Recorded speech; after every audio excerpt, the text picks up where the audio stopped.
Praise the Lord. ஆண்டவரை பற்றி தெரிய ஆரம்பித்து ஒரு சில வருடங்களுக்குள்ளேயே எனக்கு இடறல்கள் உண்டாச்சு. வேதத்தில் எழுதப்பட்டது மாதிரியே இடறல்கள் நிமித்தம் ஐயோ அப்படின்னு சொல்லுது. இடறல்கள் அவசியமாக இருந்தாலும் யாரால் இடறல் நடக்குதோ அவர்களுக்கு ஐயோ. இடறல்னால் என்ன? ஒருத்தங்க ஒரு பாதையில் நல்லபடியாக போய்கிட்டு இருக்கும்போது திடீர்னு அவங்கள அதில் விழ பண்ணுறது, இல்லைன்னா அவங்கள தடுத்து அவங்கள மனமடிவாக்கி பின்னோக்கி வைக்கிறதுக்கு பேர் தான் இடறல். அவங்கள அந்த பாதையில் தொடர்ந்து முன்னேற விடாமல் பண்ணுறதுக்கு பேர் இடறல். என்னுடைய வாழ்க்கையிலையும் இடறல் வந்தது. எனக்கு நான் ரோமன் கத்தோலிக்க முறையிலிருந்து நான் வந்ததுனால எனக்கு திரித்துவம்னா என்னன்னு தெரியாது. வேதம் சொல்லுகிற எந்த ஒரு காரியமும் எனக்கு தெரியாது. அதாவது வேதத்தின் ஆழமான சத்தியங்கள் எனக்கு தெரியாது.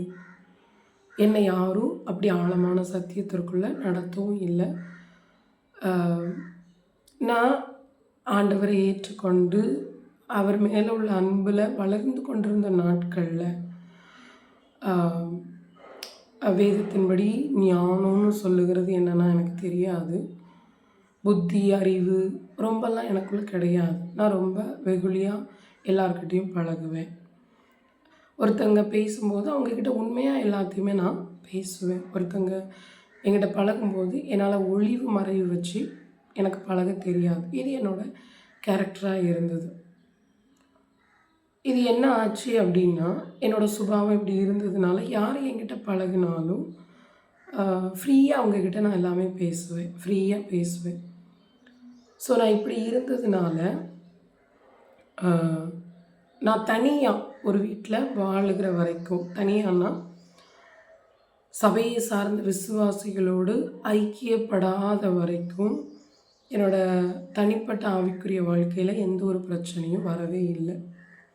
நாங்கள் எல்லாத்த விட்டு தனியாக இருந்தோம். யாரை பற்றியும் அதிகமாக வீட்டில் பேசவே மாட்டோம். மற்ற நபர்களை குறித்த பேச்சு வீட்டில் இருக்காது. சர்ச்சுக்கு போவோம், தனிப்பட்ட விதத்தில் தெய்வ செய்தி கவனிப்போம், அதை உள்வாங்குவோம்.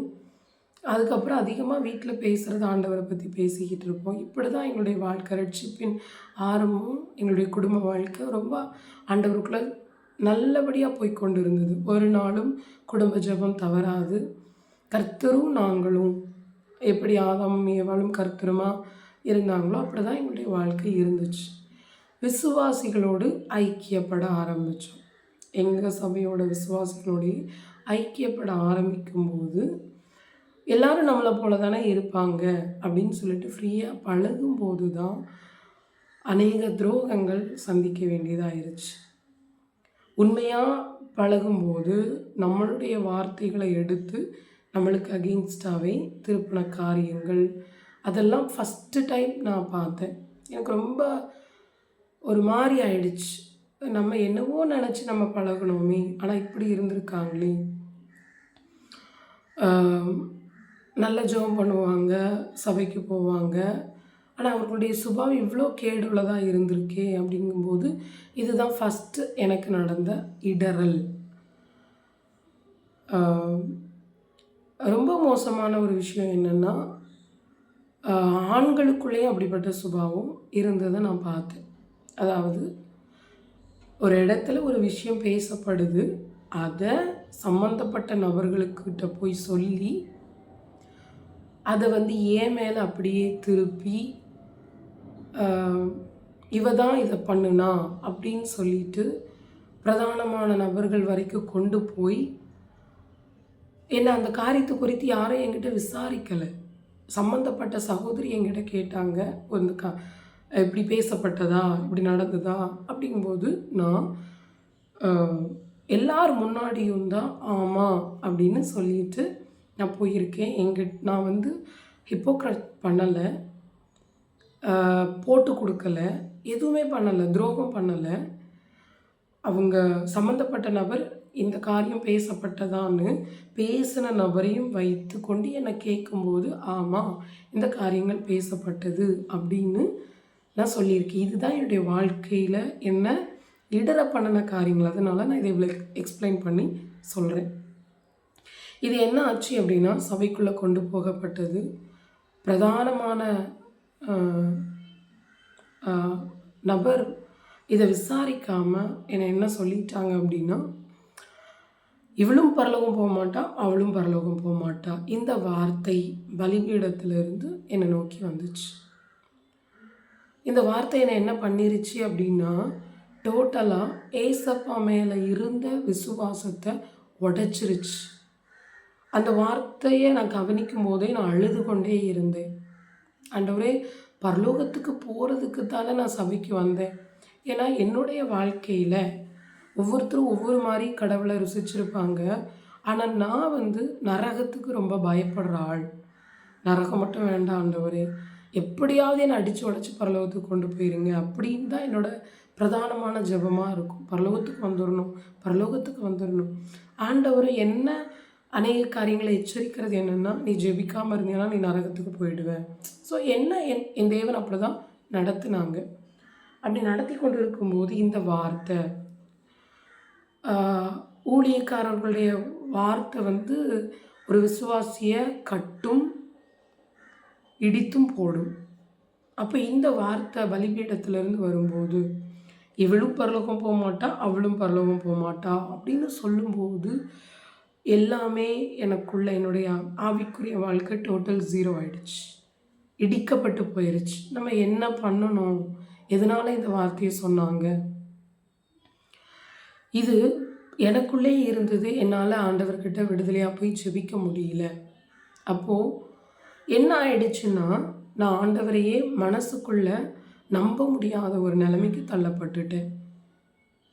இந்த வார்த்தை என்ன மேலும் மேலும் அந்த வார்த்தை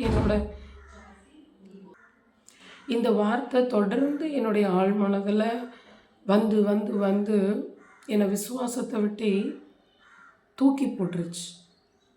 வேதத்தை வாசிப்பேன், ஜெபிப்பேன், ஃபாஸ்டிங் எடுப்பேன், நல்ல தீவிரமான ஃபாஸ்டிங்லாம் எடுப்பேன். ஆனாலும் அந்த வார்த்தை எனக்கும் ஆண்டவருக்கும் நடுவில் நின்றுச்சு. பரலோகம் போக மாட்டான் அப்படின்ற அந்த வார்த்தை என்னையும் ஆண்டவரை இணைக்க முடியாதபடி நடுவில் நின்றுச்சு. நான் அழுவேன், ஆண்டவரே ஆண்டவரே ஆண்டவரே அப்படின்னா அந்த வார்த்தை என்னை இடிச்சிருச்சு. ஒரே காரியம் அதுதான். அதுக்கப்புறம் என்ன ஆச்சு அப்படின்னா, ஜெபம் இருக்கும் என் வாழ்க்கையில். ஆண்டவருடைய கிருபையில் ஒரு நாளும் ஜெபம் இல்லாமல் இருக்காது. வேதத்தை வாசிப்பேன், ஆனால் ஆண்டவர்கிட்ட எதையும் விசுவாசம் பண்ணி விசுவாசத்தோடு கேட்கவே மாட்டேன். விசுவாசத்தோட இதை தாங்க, இதை செய்யுங்க, நீங்கள் என்னோடய அப்பா, நீங்கள் என்னோடய கடவுள், நான் உங்ககிட்ட நிற்பேன் உரிமையாக கேட்கவே மாட்டேன். உங்களால் ஏதாவது செய்ய முடிஞ்சால் செய்யுங்க, என்னை வெறுத்துறாதீங்க, என்னை ஒதுக்கிறாதீங்க. எனக்குள்ள ஒரு பெரிய தாழ்வு மனப்பான்மை. நான் செத்தாலும் பரவாயில்ல அப்படின்ற ஒரு நெகட்டிவ். ஆனால் என்னை கைவிட்டுறாதீங்க. கெஞ்ச ஆரம்பிச்சிட்டேன் ஆண்டவர்கிட்ட, அழுது புலம்ப ஆரம்பித்தேன். இது எத்தனை ஆண்டுகள் நீடிச்சிச்சு தெரியுமா? 2 வருடத்துக்கு மேலாக இந்த பாதையில் தான் இருந்து வேதத்தை வாசிப்பேன்.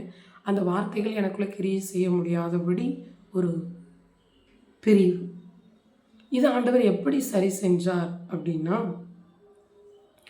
நான் என்னுடைய சபையில் இருக்கும்போதே ஒரு சகோதரி, நான் அவங்கள பார்த்துருக்கேன், அவங்க ஆராதிக்கிற விதத்தை பார்த்துருக்கேன். எனக்கு ரொம்ப ஆச்சரியமாக இருக்கும். கண்ணை மூடுனா ஆண்டவருக்குள்ள ரொம்ப வைராக்கியமாக ஆராதிப்பாங்க. இதெல்லாம் பார்த்து நான் கற்றுருக்கேன். அப்போ ஆராதிக்கணும், இப்படி தான் ஆராதிக்கணும் ஆண்டவரை. ஏன்னா எனக்கு யாரும் சொல்லித்தரலை. திரும்பவும் சொல்கிறேன், எனக்கு யாரும் ஆண்டவரை இப்படி தேடு அப்படி தேடு சொல்லித்தரலை.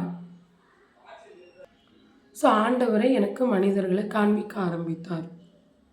ஜெபிக்கிற மனிதர்களை காண்பித்தார், ஆராதிக்கிற பிள்ளைகளை எனக்கு காண்பித்தார். அப்போ நான் பார்த்துட்டு அதே மாதிரி ஆராதிக்கணும்னு ட்ரை பண்ணுவேன். காலப்போக்கில் நான் சபைக்குள்ளே இருக்கும்போதே அந்த சகோதரி கூட ஐக்கியப்பட ஆரம்பித்தேன். என்ன அறியாமலே என்னுடைய பிரச்சனைகளை அவங்கக்கிட்ட நான் ஷேர் பண்ண நான் பொதுவாகவே என்னுடைய பிரச்சனைகளை யாருக்கிட்டையுமே வாய் திறந்து சொல்ல மாட்டேன். என் ஆண்டவர் தொட்ட விதமே நான் ஃபுல்லாக அவர்கிட்ட மட்டும்தான் சொல்லுவேன். எனக்குன்னு எந்த ஃப்ரெண்ட்ஸும் கிடையாது, எந்த ஐக்கியமும் கிடையாது. என்னுடைய வேதனைகள், என்னுடைய கஷ்டங்கள் எல்லாமே ஏசப்பாக்கிட்ட மட்டும்தான் தனிமையில் உட்காந்து சொல்லுவேன். ஆனால் இந்த காலகட்டத்தில் சபைக்குள்ளே ஒரு விசுவாசியாக மாறின காலகட்டத்தில் என்ன அறியாமலே எல்லாத்தையுமே அவங்கக்கிட்ட நான் சொல்ல ஆரம்பித்தேன். அது என்னால் நடக்கலை. அவங்கள பார்த்துட்டு ஓகே 5 நிமிஷத்தில் பேசிட்டு வந்துடணும்னு தான் நினப்பேன். ஆனால் என்னோடய வாழ்க்கையின் பிரச்சனைகள், நான் சந்திக்கிற போராட்டங்கள் அத்தனையும் நான் அவங்கக்கிட்ட அப்படியே ஒப்பிப்பேன். ஏன்னு எனக்கு தெரியாது. அது பேசி முடிக்கும் போதே நான் அவங்கக்கிட்ட சொல்லுவேன், எனக்கு ஏன்னு தெரியல, நான் உங்ககிட்ட எல்லாமே சொல்கிறேன் அப்படின்னு சொல்லிட்டு. இப்படி ஒரு ஆவிக்குரிய சகோதரியோட ஐக்கியம் கிடச்சிது. அப்போ ஒரு நாள் அவங்க என்னை தேசத்துக்காக ஜெபிக்கலாம் வாங்க அப்படின்னு கூப்பிட்டாங்க. அப்போ நான் அவங்க வீட்டில் முதல்ல போய் ஜெபிச்சேன். அப்போ தான் எனக்கு அதற்கு முன்பதாகவும் தேசத்திற்கான பாரம் எனக்கு இருந்தது. அதற்கு அப்புறம் இன்னும் அதிகமாச்சு. தனிப்பட்ட முறையில் மோகன் லாசரஸ் அவங்களோட ஜெப கையேடு வாங்கி நான் ரெகுலராக மத்தியானம் ஜெபிக்கிறது வழக்கம் 2 வருடமாக. அதை நான் தனிப்பட்ட முறையில், அதுவும் எனக்கு ஒரு ஆன்ட்டி பழகி கொடுத்தாங்க. ஒரு ஆன்ட்டி சபைக்குள்ளே ஒரு ஆன்ட்டி தான் அந்த ஜெப கையேடை கொடுத்துட்டு இதுக்காக ஜெபி அப்படின்னு சொல்லும்போது நான் அதை பல வருடங்கள் அதில் ஜெபிச்சுக்கிட்டே இருந்தேன். அது ரொம்ப நாள் என்கிட்டே இருந்தது. மத்தியானமான தேசத்திற்காக அதில் எழுதப்பட்ட ஜெப குறிப்புகளுக்காக ஜெபிப்பேன். அப்போது இந்த சகோதரி என்னை வீட்டுக்கு கூப்பிட்டு ஜெபிக்க வைக்கும்போது என்னால் தேசத்திற்கான ஜெபிக்கக்கூடிய அந்த பாரத்தை இன்னும் அதிகமாக உணர முடிஞ்சது. கொஞ்ச நாட்கள் அவங்களோட ஐக்கியப்பட்டிருந்தேன். அதுக்கப்புறம் சில சூழ்நிலைகள், குடும்பத்தில் நிறைய குழப்பங்கள், சூழ்நிலைகள் வந்தது. சொந்த ஊருக்கு நாங்கள் போயிட்டோம். போனதுக்கப்புறம் என்னுடைய வாழ்க்கை குளிரும் இல்லை, அனலும் இல்லை, ஒரு வெதுவெதுப்பான வாழ்க்கை.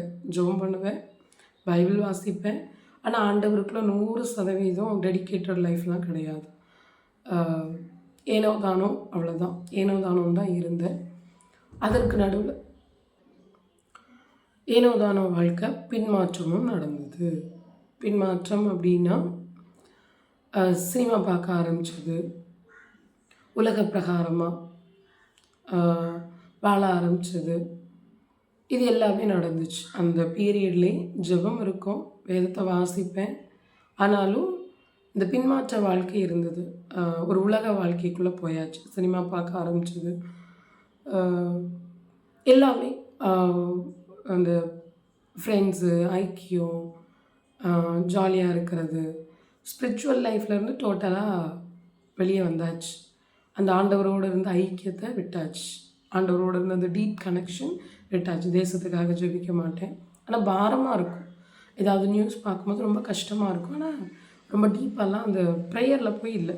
ஒரு சபைக்குள்ளே இருந்து சத்தியத்தை கேட்டு வளர்ந்து அதன்படி நடக்கும்போது இருக்கிற அனுபவம் வித்தியாசமாக இருக்கும். சபையை விட்டு வெளியே வந்ததுக்கப்புறம், ஏன்னா லீட் பண்ணுறதுக்கு யாரும் இருக்க மாட்டாங்க, எந்த இதுவும் கிடையாது. நினச்சா சபைக்கு போகலாம், இல்லைனா வீட்டில் இருக்கலாம். பாதி நாள் சபைக்கு போவேன், பாதி நாள் வீட்டில் இருப்பேன். ஸோ உலக வாழ்க்கைக்குள்ளே வந்தாச்சு. வந்ததுக்கப்புறமும் அந்த சகோதரி எப்போவாவது ரேராக மெசேஜ் பண்ணி, அதாவது நான் எப்போல்லாம் நெகட்டிவான பாத்துக்குள்ளே போகிறனோ அப்போல்லாம் எனக்கு ஒரு மெசேஜ் பண்ணி விசாரிப்பாங்க. நெகட்டிவ்னால் டோட்டலாக டவுனாக இருக்கும்போது, இல்லை டோட்டலாக சோர்ந்து போய் இருக்கும்போது, ஆண்டவருடைய பலத்தை ஃபுல்லாக இழந்து இருக்கும்போது அவங்க அப்பப்போ எனக்கு மெசேஜ் பண்ணுவாங்க, டெக்ஸ்ட் பண்ணுவாங்க வாட்ஸ்அப்பில். இது அப்பப்போ நடக்கும். அதே மாதிரி இந்த பின்மாற்றத்திற்கு போகிறதுக்கு முன்பதாக ஒரு பெரிய வேதனையின் பாதை நான் கடந்து மோகன் லாசரஸ் அவங்களோட அந்த ஜெப கூடாரம் 4 மாவட்டிக்கு நான் போயிருந்தேன். அப்போ அந்த இடத்துல என்னை தேவன் ஆற்றுனாங்க, தேற்றினாங்க. வாழ்க்கை இல்லைன்னு நினைக்கும் போது அந்த இடத்துல தேவன் என்னை ஆற்றி தேற்றி ஓகே என்னை ஒரு கம்ஃபர்ட் பண்ணிக்கிட்டே இருந்தாங்க. என்னோடய வாழ்க்கையை டோட்டலாக நான் வெறுக்காதபடிக்கு என்னை கொஞ்சம் தேற்றிக்கிட்டே இருந்தாங்க. நான் டோட்டலாக அணிஞ்சு போகாதபடிக்கு 4 மாவடிக்கு அப்பப்போ போகிறது என்னோடய பழக்கமாக இருந்தது. இப்படி தான் என்னுடைய வாழ்க்கை இருந்தது. ஒரு காலகட்டத்தில் என்னுடைய வாழ்க்கையில் ஒரு பெரிய அதிர்ச்சி நடந்துச்சு. ஒரு ஆக்சிடெண்ட் நடந்தது. ஏன்னா நான் உலக வாழ்க்கைக்குள்ளே டோட்டலாக வந்துட்டேன். உலகப்படி உலக சுபாவம், கோவப்படுறது, எதெல்லாம் விட்டுருந்தனோ ஆண்டவருக்குள்ளே வரும்போது என்னென்ன சுபாவங்களை வெறுத்தேனோ, இதெல்லாம் இல்லாமல் இருந்தால் நல்லா இருக்குமே, இதெல்லாம் நம்மளுக்கு வேண்டாமே அப்படின்னு நினச்சத திரும்ப எனக்குள்ளே வெளியே வர ஆரம்பிச்சது. அது ரொம்ப பூரணமாக வெளிப்பட ஆரம்பிச்சது. எல்லா சுபாவமே சண்டை போடுறது, கோவப்படுறது, ஆர்கியூ பண்ணுறது, அந்த உலக சுபாவம் அத்தனை ஜென்ம சுபாவம், மாம்சம் எல்லாமே ஃபுல் ஆக்குப்பைடாக இருக்கும். அந்த நாட்களில் என்ன ஆயிடுச்சு அப்படின்னா, எனக்கு ஒரு ஆக்சிடெண்ட் நடந்தது. அந்த ஆக்சிடெண்ட் நடந்து அன்னைக்கு நைட்டு தான் ஆண்டவர்கிட்ட கேட்குறேன், ஏன் ஆண்டவரே இது நடந்துச்சு அப்படிங்கும்போது ஏசப்பா எனக்கு காமிச்சாங்க. அவர் கை எங்கேயோ இருக்குது, நான் எங்கேயோ இருக்கிறேன். நான் எவ்வளோ ரொம்ப தூரம் வந்துட்டேன் ஆண்டவரை விட்டு அப்படிங்கும்போது அன்னைக்கு நைட்டு அழுது அழுது அழுது அழுது அழுது ஜெபிக்க ஆரம்பித்தோம். நானும் என் கணவர். ஆண்டவருடைய கை எங்கேயோ இருக்குது, நாங்கள் அதை விட்டு ரொம்ப தூரம் வந்துட்டோம், நடுவில் ஒரு பெரிய இருள் இருக்குது அப்படிங்கும்போது அழுது அழுது ஜெபிச்சுட்டு இருக்கும்போது மனசில் தோணுச்சு, திரும்ப விட்டுட்டு வந்த சபைக்கு போயிடலாம், இனி சொந்த ஊரில் இருக்க வேண்டாம் அப்படின்ற ஒரு எண்ணம் ரொம்ப ஸ்ட்ராங்காக இருந்தது. ஏன்னா ஆவிக்குரிய எல்லையில் எங்கேயோ போயாச்சு, டோட்டல் ஜீரோன்ற நிலமையில் இருக்கிறதுனால திரும்ப சபைக்கு போகலாம் அப்படின்ற இதெல்லாம் மனசில் இருந்தது. அப்போது அந்த சகோதரி டெக்ஸ்ட் பண்ணாங்க, எப்படி இருக்கீங்க? அப்படி இருக்கும்போது நான் என்னுடைய நிலைமையை சொன்னேன், இப்படி ஆக்சிடெண்ட் ஆயிடுச்சு அப்படின்னு சொல்லும்போது அவங்க சொன்னாங்க, சபைக்கு வாங்க. எனக்கு இருதயத்தில் அந்த எண்ணம் இருந்தாலும் நான் பட்ட காயங்கள், சபைக்குள்ளே எனக்கு நடந்த ஒவ்வொரு காரியங்கள் என்ன மாம்ச ரீதியில் என்னால் உள்ள வர தடுத்துச்சு. வேண்டாம், நான் வந்தேன், என் மனசு சொல்லிச்சு, நான் வந்தேன் எல்லாத்தையும் இழந்துட்டு வரா அப்படின்னு சொல்லுவாங்க, அற்பமாக பார்ப்பாங்க, ஒரு மாதிரி பேசுவாங்க அப்படின்னு இதெல்லாம் நான் சொல்லியிருந்தேன்.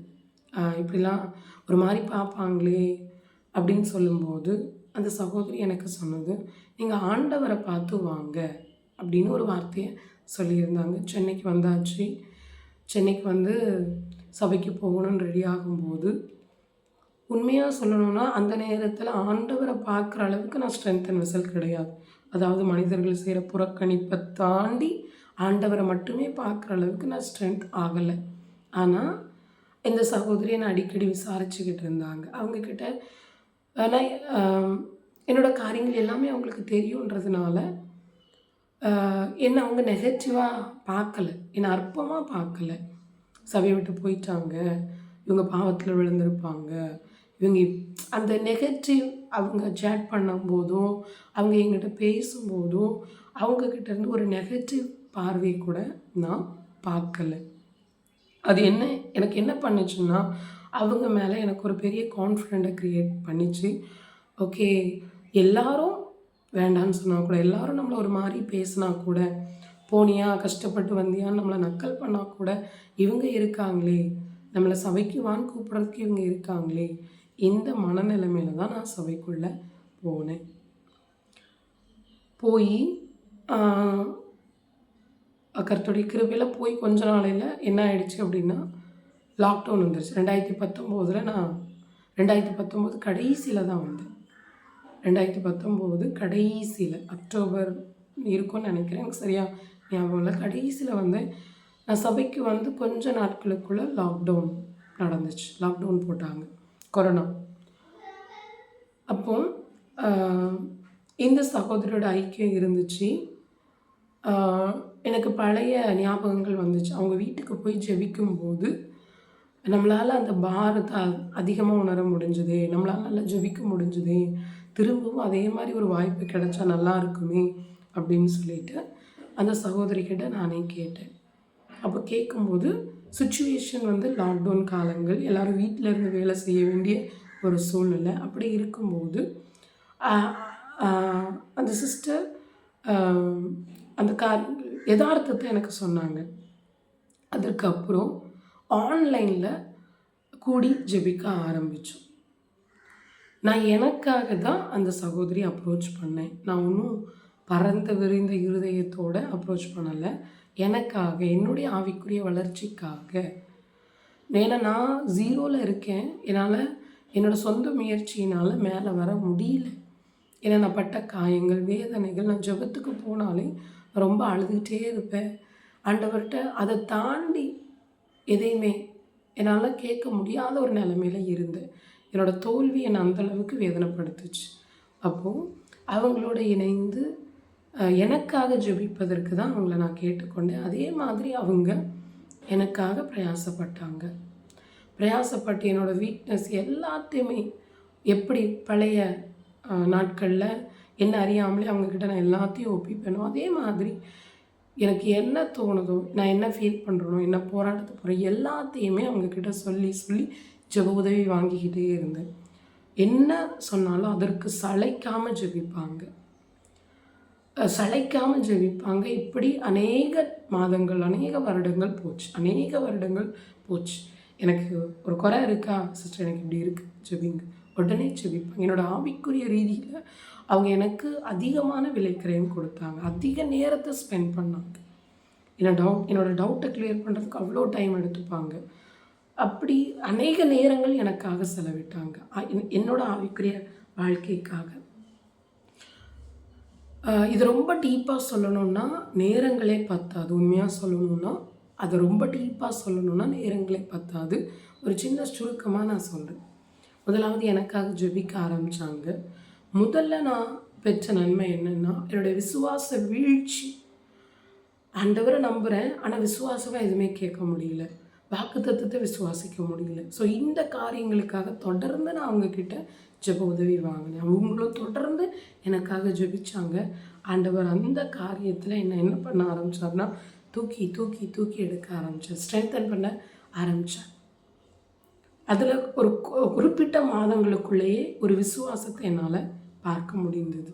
அதற்கப்புறம் என்னுடைய மற்ற காரியங்கள், குடும்ப காரியம், ஃபினான்ஸ் ரிலேட்டட் காரியங்கள். ஏன்னா ஃபினான்ஸில் 0 கடன், ஏகப்பட்ட கடன் தலைக்கு மேலே இருந்துச்சு. குடும்ப வாழ்க்கை 0, பிரிஞ்சு வாழ்ந்ததுனால 2 வருடங்களுக்கு மேலே என் கணவர் சென்னையிலையும் நான் ஊர்லேயும் அப்பப்போ வந்து மீட் பண்ணுறதுனால குடும்பத்தில் ஒரு ஒரு ப்ராப்பர் அண்டர்ஸ்டாண்டிங் கிடையாது. குடும்ப காரியங்கள் இப்படி அநேக காரியங்களில் 0 தோல்வி. அப்படி இருக்கும்போது ஒவ்வொரு காரியத்திற்கும் ஜெபித்து உதவி ஜெபத்தில் ஒவ்வொரு காரியத்திற்காகவும் எல்லாவற்றிற்கும் என் பிள்ளைக்காக, எனக்காக, என் கணவருக்காக, என் குடும்ப வாழ்க்கை, ஃபினான்ஸ், என்னோடய ஆவிக்குரிய வாழ்க்கை எல்லாவற்றிற்காகவும் அதிகமான ஜெபங்கள் ஏறெடுக்கப்பட்டது. ஆண்டவர் எல்லாவற்றிலிருந்தும் விடுதலை கொடுத்தார். எல்லா காரியத்திலிருந்தும் விடுதலை கொடுத்தார். அதுக்கப்புறமும் எனக்கு போராட்டங்கள் இருந்தது. போராட்டங்கள் முடிஞ்சிருச்சுன்னு சொல்ல முடியாது. அதற்கப்புறம் போராட்டங்கள் இருந்தாலும் அந்த போராட்டங்களில் நான் விழுந்து போகலை, நான் அழிந்து போகலை, அமிழ்ந்து போகலை. போராட்டங்களை பார்த்து தோய்ந்து நான் ஒரு போராட்டத்தை ஃபேஸ் பண்ணும்போது அவங்க மட்டும் இல்லை, அவங்களோட சேர்ந்து அநேக ஆவிக்குரிய சகோதரிகள் நல்ல ஆண்டவர் ஒரு ஃபெல்லோஷிப் கொடுத்துருந்தார். உடனே அழுது கண்ணீரோட ஜெபித்து என்னை அந்த போராட்டத்திலேருந்து விடுதலையாக்குவாங்க. நான் ஒரு துவண்டு போகும்போது, தவறு செய்யும்போது பிரதானமாக அந்த சகோதரி இருப்பாங்க.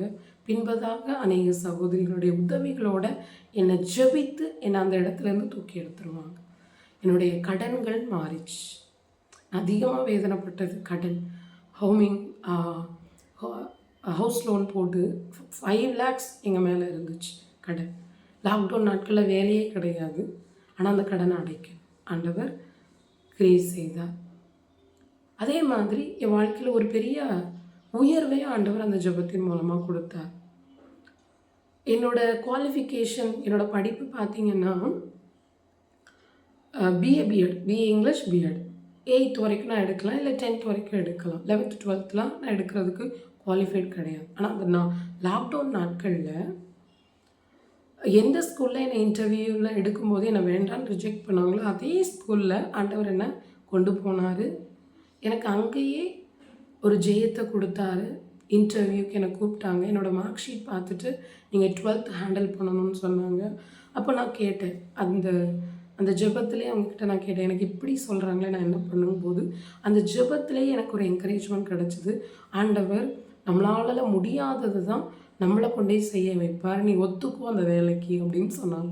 அதே மாதிரி நான் ஒத்துக்கிட்டு போனேன். 11th 12th 2 இயர்ஸ் ஆண்டவருடைய கிருபையில் ஹேண்டில் பண்ணி நல்ல ஒரு சென்டம் ரிசல்ட் கொடுக்க ஆண்டவர் வைத்தார். இப்படி அநேக காரியங்கள் என்னுடைய வாழ்க்கையில் நான் தனித்து ஜெயிக்க முடியாத காரியங்களை அந்த சகோதரியை கொண்டு, அந்த ஃபெல்லோஷிப்பை கொண்டு ஜெபித்து ஜெயமெடுக்க வைத்தார். உலக பார்வையில் அது சாதாரணமாக தெரியலாம். உண்மையாக சொல்கிறேன், இருதயத்தின் ஆழத்திலிருந்து சொல்கிறேன், அந்த ஜெபக்குழி எனக்கு கிடைக்கலன்னா அந்த சகோதரியை ஆண்டவர் என்னுடைய வாழ்க்கையில் இணைக்காது இருந்தால் இன்னைக்கு நான் ஒன்றும் இல்லாமல் போயிருந்தேன்.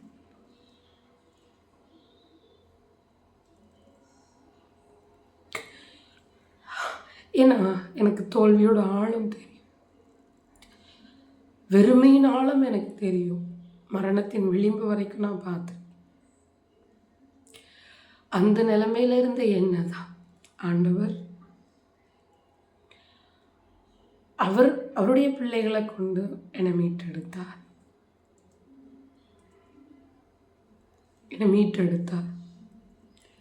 எனக்கு அவ்வளோ உதவிகள் செய்தார். அந்த ஃபெல்லோஷிப்குள்ளே வந்ததுக்கப்புறம், அந்த ஐக்கியத்துக்குள்ளே வந்ததுக்கப்புறம் நான் கீழே போகவே இல்லை, நான் தோல்வியை பார்க்கவே இல்லை. நானும் சில நேரம் மாம்சத்தில் செயல்பட்டு தோல்வியை பார்த்துருக்கேன். ஆனால் அந்த ஐக்கியத்துக்குள்ளே நான் இருக்கிற வரைக்கும் ஒரு காரியம், ஒரு சத்துருடைய கிரியை, ஒரு மனிதன் வல்லமை என்னை மேற்கொள்ளவே முடியல. ஒரு பெரிய அரணுக்குள்ளே என் தேவன் என்னை பாதுகாத்து வைத்திருந்தார். பெரிய அரண். எல்லா மகிமையும் கர்த்தருக்கு தான். என்னுடைய வாழ்க்கையில் அப்படி செய்தார். அதற்கப்புறம் என்னை ஆவிக்குரிய ரீதியில் ஒரு புது லெவலுக்கு ஆண்டவர் கொண்டு வந்தார். அங்கே வைத்தே, அந்த ஃபெல்லோஷிப்பில் வைத்தே ஆண்டவர் என்ன ஆவிக்குரிய ரீதியில் ஒரு புது எல்லைக்குள்ளே எனக்கு சொப்பனங்கள் வரும், விஷன்ஸ் பார்ப்பேன். இதையெல்லாம் நான் அந்த சகோதரிக்கிட்ட சொல்லும்போது அந்த சகோதரி அதை ஏதோ வளர்றா அப்படின்னு நினைக்காம அதற்கு பிரயாசப்பட்டு அது என்னவா இருக்கும், ஏன்னா எனக்கு அர்த்தம் தெரியாது. ஸ்டார்டிங்கில் எனக்கு அர்த்தமே தெரியாது. அதற்கப்புறம் என்ன ஜெபத்திலே அதை வளர்த்தாங்க. நான் சொல்கிறத அவங்க அதை அர்த்தத்தை புரிந்து கொண்டு, இல்லை யாருக்கிட்ட அதை விசாரிக்கணுமோ அதை சொல்லி அதை விசாரித்து, அதற்கப்புறம் என்ன அந்த கிருபையில் பெருகும்படி என்னை ஜெபத்தில் வளர்த்தாங்க. அதிகமாக பிரயாசப்பட்டாங்க. அதிகமாக ஆண்டவர் வெளிப்படுற காரியங்களை சொல்லும்போது, அவங்க அது நடக்கும்போது பார்க்கும்போது எனக்கு அநேக காரியங்கள் எனக்கு ஆலோசனை கொடுத்துருக்காங்க. ஷரண், உங்கள் மேலே இருக்கிறது இப்படிப்பட்ட ஒரு கிருபையாக இருக்குது, அதை ரொம்ப ஜாக்கிரதையாக பார்த்துக்கோங்க அப்படின்னு சொல்லிட்டு எனக்கு அநேக காரியங்கள், உலக காரியங்களில் ஈடுபடாதீங்க, பிள்ளைகள் கணவரை நல்லா கவனித்துட்டு அதிகமாக ஜெபத்தில் இருங்க, அநேக காரியங்கள் எனக்கு சொல்லி கொடுத்தாங்க. எனக்கு எப்படி ஜெபிக்கணும்லாம் தெரியாது. என்னோடய ஆவிக்குரிய வாழ்க்கைக்காக எப்படி ஜெபிக்கணும்னு தெரியும். அவங்க சொல்லி கொடுத்தாங்க. உங்கள் சிந்தையை சுத்திகரிக்கணும், நீங்கள் உங்கள் ஆவியை சுத்திகரிக்கணும். ஸ்டார்டிங்கில் எனக்கு சொல்லி கொடுத்தாங்க. நான் அதை அப்படியே ஃபாலோ பண்ணேன். ஆண்டவருடைய கிருபையில் அவங்க சொல்கிறதோட ஆழத்தெல்லாம் என்னால் புரிஞ்சிக்க தெரியாது. ஆனால் அவங்க சொல்லும்போது ஒரு டெய்லி காலையில் மார்னிங் விடிய காலம் இப்படி ஜெபிக்கணும், என் சிந்தையை சுத்திகரிக்க, அவங்க சொன்னது மாதிரி உங்கள் ரத்தத்தினால கழுவுங்க, பாதுகாத்து கொள்ளுங்க, ஆவி ஆத்மா சரீரத்தை சுத்திகரித்து ஆண்டவர்கிட்ட ஒப்பு கொடுக்க. இப்படி தான் பல மாதங்கள் என்னுடைய ஜெபங்கள் இருந்தது. அதற்கப்புறம் அதை நான் தொடர்ந்து செய்கிறதுனால ஆண்டவர் அதோட ஆழத்தை எனக்கு கற்றுக் கொடுத்தார். சுத்திகரிப்பு எப்படி கற்றுக் கொடுத்தாருன்னா தனிப்பட்ட விதத்தில் கிடையாது, அந்த ஐக்கியத்தோட, ஜெப ஐக்கியத்தோடு நான் இருந்தேன், ஃபெல்லோஷிப்பில் நான் இருந்தேன். அப்போது தொடர்ந்து ஜெபங்கள் ஏறெடுக்கப்படும். தேசத்திற்காக, எங்களுடைய ஆவிக்குரிய வாழ்க்கைக்காக, குடும்பத்திற்காக, பிள்ளைகளுக்காக, சபைக்காக, ஊழியர்களுக்காக, இப்படி அநேக எல்லைகளில் ஜெபங்கள் ஏறெடுக்கப்பட்டு கொண்டே இருக்குது. ஒவ்வொருத்தரும் ஒவ்வொரு ஒவ்வொரு நாள் ப்ரேயரை லீட் பண்ணுவாங்க. அப்போது அந்த ஸ்டார்டிங்கில் அதிகமான சுத்திகரிப்பின் ஜெபம் நடக்கும் எங்களுக்காக, ஜெபிக்கிற எங்களுக்காக. அங்கேருந்து தான் நான் கற்றுக்கொண்டேன் எந்த அளவுக்கு சாங்டிஃபை பண்ணணும், எப்படி சுத்திகரிக்கணும். எந்த ஜெபம் நடந்தாலும் சுத்திகரிப்பு செய்யாமல் ஜெபத்தை ஏறெடுக்கவே மாட்டாங்க. ஸோ அங்கே ஆண்டவர் ஸ்திரமாக அதை கற்றுக் கொடுத்தார். அதில் என்ன பழக்க வைத்தார். இப்போவும் ஆண்டவர் அங்கே என்ன காரியங்கள் 5 இயர்ஸ்க்கு மேலே இருந்திருப்பேன் அந்த ஐக்கியத்தில், என்னென்ன காரியங்கள் கற்றுக் கொடுத்தாரோ அப்படி என்ன நடத்துகிறார். அங்கே தான் நான் என்னுடைய கிருபைகளை கண்டுகொண்டேன். என்னோடய அழைப்பை ஆண்டவர் 90% அங்கே வைத்து எனக்கு வெளிப்படுத்திட்டார். ஃபாஸ்டிங் ப்ரேயர் எடுக்கப்பட்டது. அநேக fasting prayer 40 days fasting prayer நடத்தியிருக்காங்க. நான் கலந்துருக்கேன். இடையில எப்பப்பெல்லாம் ஃபாஸ்டிங் தேவைப்படுமோ, ஆண்டவர் எப்பப்பெல்லாம் ஃபாஸ்டிங் போடும்படி எங்களை ஆயத்தப்படுத்துவாரோ அப்பப்பெல்லாம் ஃபாஸ்டிங் போட்டிருக்கோம். எங்களுக்காக ஜெபிக்கும் போதும் ஃபாஸ்டிங் போட்டிருக்கோம், மற்றவங்களுக்காக ஜெபிக்கும் போதும் ஃபாஸ்டிங். இந்த மாதிரி எப்படி ஏசப்பா ஊழியத்தை துவங்குவதற்கு முன்பதாக 40 நாள் அதே மாதிரி எனக்கு அந்த 40 நாட்கள் அங்கே ஃபாஸ்டிங்கோடு இருக்கும்போது தான் என் மேலே இருக்கிற திட்டத்தை ஆண்டவர் வெளிப்படுத்தினார். என்ன ஒரு பரிசுத்தவான் சொப்பனத்தில் என் மேலே கைகளை வைத்து என்னை குறித்த 2 வசனங்கள் சொன்னாங்க. என் மேலே இருக்கிற திட்டத்தையும் வெளிப்படுத்தினாங்க. இப்படி தான் எனக்கு ஆண்டவர் தம்முடைய திட்டத்தை எனக்கு வெளிப்படுத்தினார். இது ஏன் சொல்கிறேன் அப்படின்னா, ஆண்டவர் கொடுக்குற ஆவிக்குரிய ஐக்கியங்கள் ரொம்ப ரொம்ப முக்கியம். நான் இடையில உதாசீனப்படுத்தினேன் கொஞ்சம். அந்த ஆவிக்குரிய லெவலில் ஓகே ஸ்திரமாக நின்றுலாம் அப்படின்னு நினைக்கும்போது, நம்ம எல்லாம் கற்றுக்கிட்டோம், நம்மளால் தனியாக இனி ஆண்டவர்கிட்ட எல்லாத்தையும் போராடி வாங்கிட முடியும், ஜெயிச்சிட முடியும், கொஞ்சம் ஸ்திரமாக இருக்க பழகின உடனே நான் அந்த ஃபெல்லோஷிப்பை என்ன பண்ணேன், கொஞ்சம் ஓகே பார்த்துக்கலாம், ப்ரேயருக்கெலாம் போக வேண்டாம். அந்த டைமில் நான் ப்ரெக்னென்ட் ஆனேன். என்னோடய 2வது குழந்தை வயிற்றில் இருந்தால் ப்ரெக்னெண்ட்டாக இருந்ததுனால நம்மளுக்கே எவ்வளோ வீக்னஸ் இருக்குது, நம்ம தான் எவ்வளோ ஜெபிச்சிருக்கோம் தேசத்துக்காக, இனி நம்ம தனிப்பட்ட முறையில் பார்த்துக்கலான்னு சொல்லிட்டு அதை விட்டு நான் என்ன பண்ணிட்டேன், கொஞ்சம் வெளியே வந்துட்டேன். நன்றி அறிவு இல்லாமல் அந்த பெருமையில் மேட்டிமையில் அதான் எல்லாமே நார்மல் ஆயிடுச்சு என்ற ஒரு மனநிலைமையில் சமாளிச்சுக்கலான்ற ஒரு மிதப்புன்னு சொல்லலாம். அதில் வந்ததுக்கப்புறம் திரும்பவும் பாடுகளுக்குள்ளே போனேன், வெறுமைக்குள்ளே, தோல்விக்குள்ளே, அதே கண்ணீருக்குள்ளே போனேன். போகும்போது அப்போது விட்டு கொடுக்க மனசில்லை.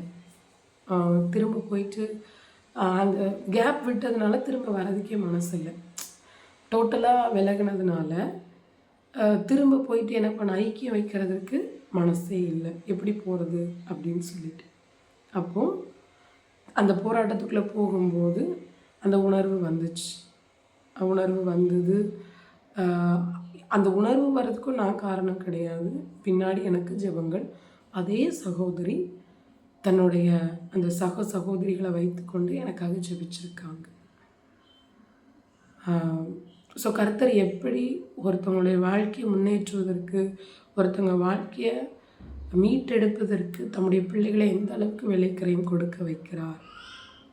ஜெபிச்சிருக்காங்க. அப்போது எனக்கு உணர்வு கிடையாது. என் வாழ்க்கையில் போராட்டங்கள் நடக்குது, ஆனால் நான் என்ன பண்ண மாட்டேன், அவங்கக்கிட்ட திரும்ப ஜெப உதவி கேட்கவே மாட்டேன்.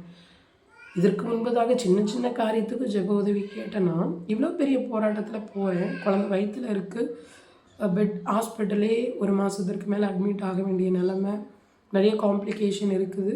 ஆனால் நான் மனசை இது பண்ணி நான் சொல்லவே இல்லை. யோனா மாதிரி போய் படுத்துக்கிட்டேன்.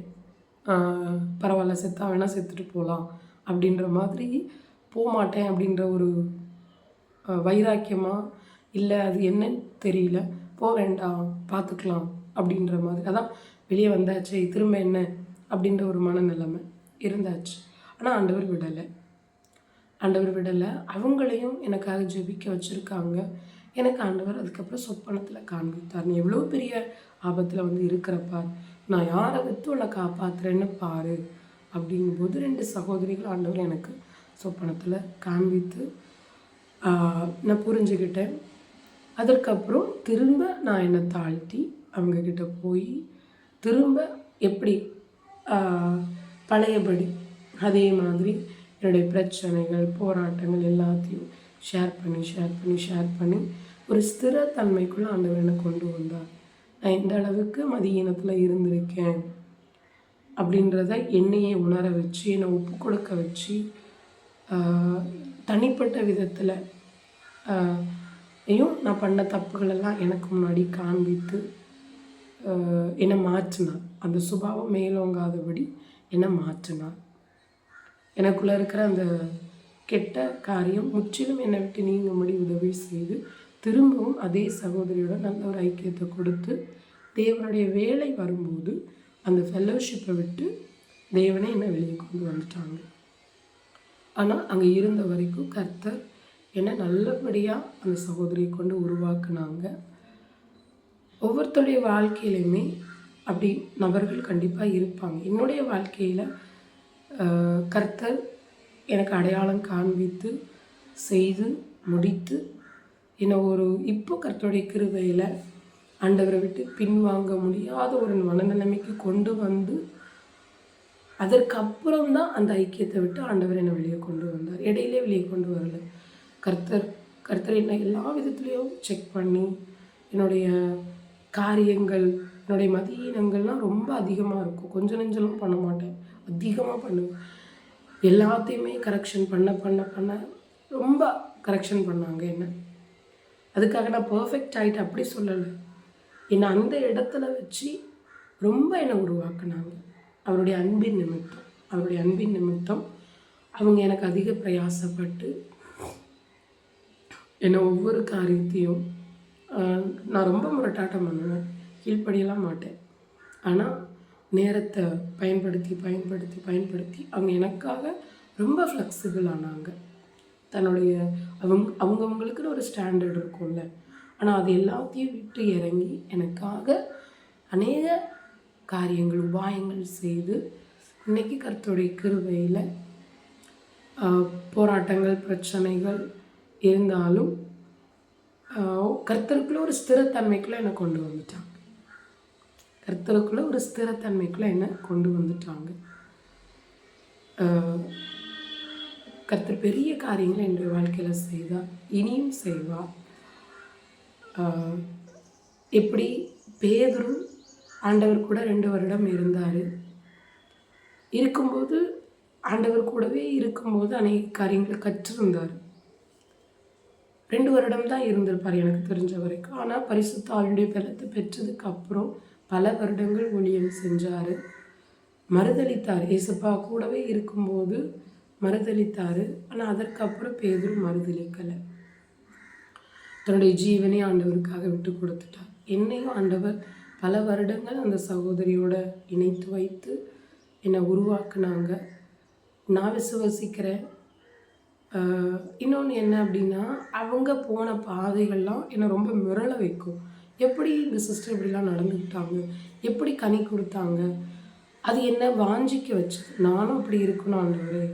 அவங்க சொல்லும்போது என்னோடய ஸ்ட்ரென்த் என்னன்னு எனக்கு தெரியும். ஆனால் நான் வாஞ்சிப்பேன் ஆண்டவரே, இவங்க வாழ்க்கையில் இது ஒரு டெஸ்டிமனியாக இருக்குது. எவ்வளோ பெரிய காரியம், நீங்கள் அவங்கள அந்த இடத்துல ஸ்திரமாக நிற்க வச்சு இன்றைக்கி அவங்க ஒரு பெரிய ஸ்ட்ரென்த்னஸ் எல்லாம் நிற்கிறாங்களே, நானும் அப்படி என் வாழ்க்கையில் அப்படி ஒரு சாட்சி இருக்கணும் ஆண்டவரே அப்படின்னு நான் வாஞ்சிக்கிறது உண்டு. ஸோ என்னுடைய வாழ்க்கையில் பல வருடங்கள் அவங்களோட ஐக்கியத்தில் வைத்து அவங்களுடைய ஜெபத்தில் வைத்து தனிப்பட்ட விதத்தில் என்னோட அதிகமான காரியங்கள் எனக்கு சொல்லி கொடுத்து ஆண்டவர் உருவாக்குனாங்க. இதை என்னுடைய பின் நாட்களில், இனி வருகிற நாட்களில் கர்த்தர் என்னுடைய கண்களை காண வைப்பார் அப்படின்றது என்னுடைய பெரிய விசுவாசம். ஏன்னா தேறினவன் எவனும் குருவை போல் இருப்பான்னு வசனம் சொல்லுது. நான் தேறிட்டேன்னு சொல்லலை, பட் என்ன நடத்தினவங்க மாதிரியே கர்த்தர் என்னையும் நடத்துவார்ன்றது கர்த்தருக்குள்ளே எனக்கு இருக்கிற ஒரு பெரிய ஹோப்புன்னு சொல்லலாம். அவங்க எப்படி ஸ்திரமாக நிற்கிறாங்க, கர்த்தர் என்னையும் அப்படி எல்லா விதத்துலையும் ஸ்திரமாக நிறுத்திடுவார்.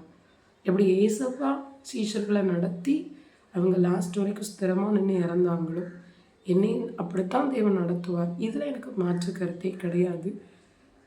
ஆனால் நான் அப்படி மாறுவதற்கு கர்த்தர் என்னென்ன காரியங்கள் செய்தார் என்பது தான் இந்த வீடியோவில் நான் சொல்லியிருக்கிறேன். கர்த்தர் நாம மாத்திரம் மகிமை அடையட்டும். கர்த்தருக்கே மகிமை உண்டாகும்.